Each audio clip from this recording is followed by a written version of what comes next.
You may call it singing the president's praises. I don't call it that. I'm just acknowledging that there's been civility insofar as the presidency. I have not heard those attacks, for example, personalized, and there's been direct engagement, which I believe is lawful and constitutional. Regarding the failure to comply by the various organs of state, which should be supervised by the presidency. In all fairness, I have not approached the president and the cabinet to indicate that there's a growing culture of defiance and ask them to do something about it. Just go to the visit by the ad hoc committee to Ngandla, but also by the media. Some interesting observations were made by those who went there.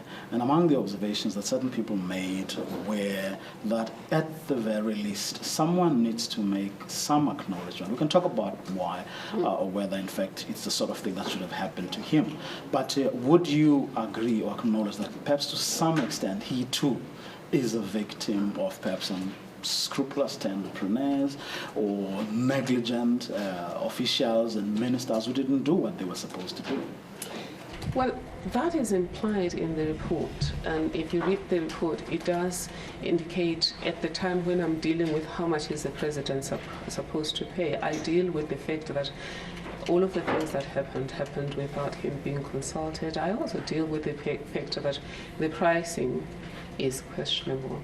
I also do indicate that the ministers failed hopelessly to supervise what was happening there, and to a certain extent interfered with the process. All of that is in the report. But regarding the president, we have confined ourselves to what he should have done and what he shouldn't have done.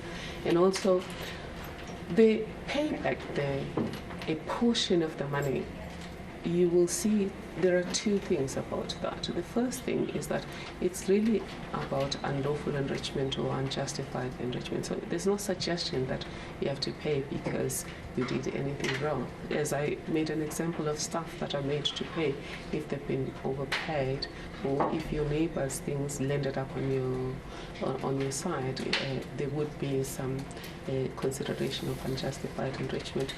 The second reason that I would say consideration that we have made for the president has been the extent of the amounts involved, that the pricing was inflated.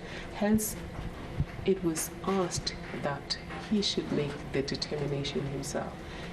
It really was a truly ethics exercise where it's thrown back to you to say, look at what you think you can do about it, and you are the head of the executive. So there wasn't a draconian approach that said you will do 1, 2, 3. Do you think the president missed an opportunity? I think the advisors of the president made him miss an opportunity. Why not him? Well, if I look at the letters that are written to me, the legal language is not even what the average lawyer writes. I battle to read some of it. The last letter I got, for example, said the decision for the president to appoint the Minister of Police was foreshadowed by your report. I had to look into the dictionary. What does foreshadowed mean? So clearly, it's lawyers that are advising him, and sometimes lawyers advise you from a criminal law perspective. I don't think a lot of the lawyers that are advising him have engaged within the context of the Executive Members Ethics Act. Do you think he was badly advised? I truly think so. Because in the report I talk about having had this conversation with the president and with him having said, he moaned, of course, the fact that wasn't consulted, and the apportionment discussions came at the tail end. And of course, you would want those discussions to take place before you install. And yet in the minutes, Mr. Makanye was supposed to consult with him before some of those things were installed. So yes, he was let down to the extent that those who were supposed to convey messages to him didn't do so, because in the minutes they were, Mr. Makanya was assigned to convey messages to him. in other words, from your assessment, from where you sit, he's a victim of Mr. Makanya's bad advice or not giving him information. He's a victim of officials that didn't do what they were supposed to do. He's a victim of ministers who, should have known better and didn't advise him the way they perhaps should have done. I think when you put it that way, it sounds like I am saying that the president himself had no responsibility. That's not how I've put it. What we've done is we've apportioned blame. That's why if you look in the report, we look at the presidents, the ministers, the officials, and the contractors.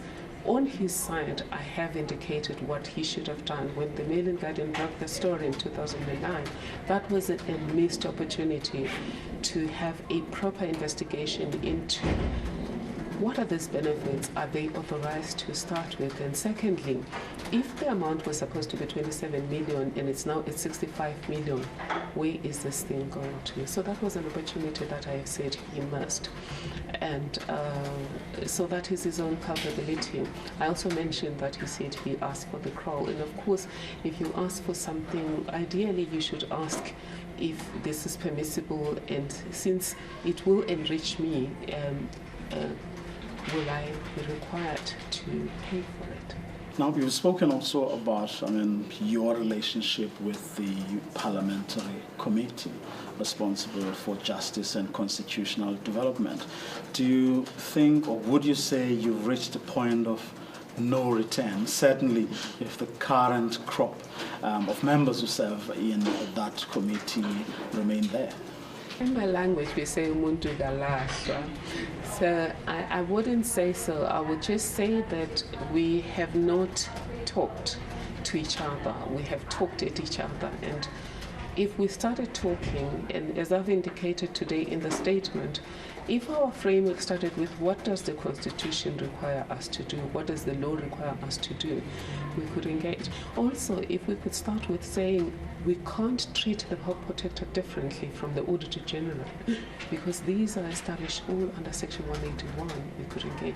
And I think there's room there to find each other.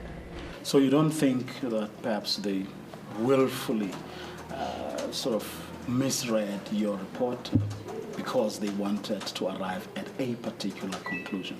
And you don't think that not being invited to the committee meeting is in fact testimony of that? Well, if I really thought that there is malice and there is an intention to violate the Constitution and to sideline this institution, because that would obviously be violating the Constitution, I would not have called today's meeting, because I've called today's meeting and I'm sending the statement to the Speaker because I believe that even the most benevolent of governments or public functionaries may drop the ball based on their reading of the situation. And when they are given more information, grown-ups have an opportunity to reflect and reconsider their actions.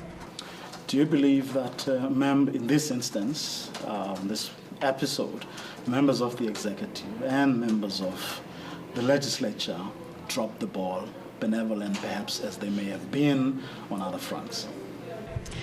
I honestly do think that the ball has been dropped here because firstly, you can't have the Auditor General presents audit findings and then you say you're not discussing those audit findings, and then you start your own thing. And every time the issue of the audit findings comes up, you say you're not reviewing them and you're not reinvestigating them, but you come up with different findings. So the ball was really dropped there because the Executive Members Ethics Act is clear. When I investigate on the Executive Members Ethics Act, I investigate for the President because that's a separate branch of government. Then the President, who is the only person with the executive authority, executive authority is not in the cabinet, it's with the President. He then has to review it. Of course, he could ask somebody, but ultimately he has to make the decision and then advise Parliament, which is a separate branch of what he has done. When it comes to what happens in the executive, it's not for the Parliament to decide what happens there. For Parliament, it's to oversee And that's in the context of a separation of powers. So I honestly do believe that the ball has been dropped, and I'm willing to engage constructively and meaningfully with Parliament about respecting the Constitution and respecting the law.